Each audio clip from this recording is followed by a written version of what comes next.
हिसाब से evil none ने ही किडनैप करवाया है शॉन को और इसके लिए हमें इविल नन के ठिकाने पर पहुंचना होगा। और इस मैप को देखकर लगता है कि रास्ते में बहुत सारे मॉन्स्टर्स मिलने वाले हैं। बुल्ली कहता, मॉन्स्टर्स? तुम्हारे कहने का मतलब है कि इस जंगल के अंदर हमें बहुत सारे मॉन्स्टर्स मिलेंगे और इनसे बचते हुए हमें इविल नन से भी लड़ना होगा और साथ ही जो मॉन्स्टर होगा उससे भी। गुल्ली कहता, सिर्फ यही नहीं बुल्ली, रास्ते भर में बहुत सारे जाल बिछाए हुए हैं, हमें उन सब से बचकर वहां तक पहुंचना होगा।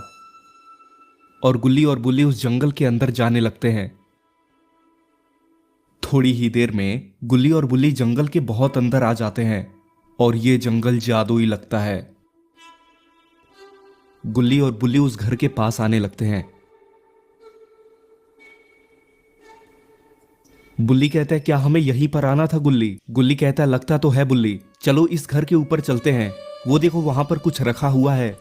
और गुल्ली और बुल्ली उस घर के ऊपर चढ़ जाते हैं और तभी ये लोग देखते हैं कि उस बक्से के आसपास में बहुत सारे पत्थर घूमने लगते हैं और तभी इन दोनों को किसी की आवाज सुनाई देती है।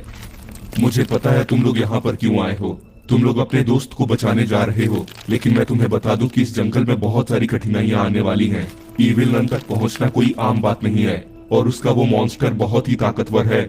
गुल्ली कहता है, तुम कौन हो और हमारे बारे में इतना कैसे जानते हो?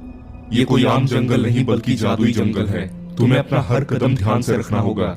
तुम्हारे आगे के सफर के लिए मैं तुम्हें एक चीज देना चाहता हूँ, आगे ये तुम्हारे बहुत काम आएगा।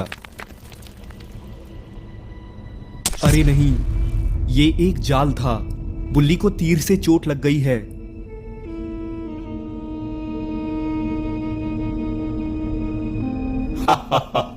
ये तो मैं बताना ही भूल गया कि यहाँ पर किसी का भरोसा मत करना तुम लोग। और वो पत्थर का बक्सा वहां से गायब हो जाता है और इधर उस मॉन्स्टर ने शॉन को कैद किया होता है। शॉन की आंख खुलती है और शॉन अपने सामने इविल नन को पाता है। शॉन कहता है, अच्छा तो ये सब तुमने किया है इविल नन, छोड़ दो, जाने दो मुझे। मैंने अपनी शक्तियां बढ़ाने के लिए तुम्हारी बलि देने की सोची है, इसलिए मैंने तुम्हें किडनैप करवाया है और मैंने तुम्हें ऐसे कैद किया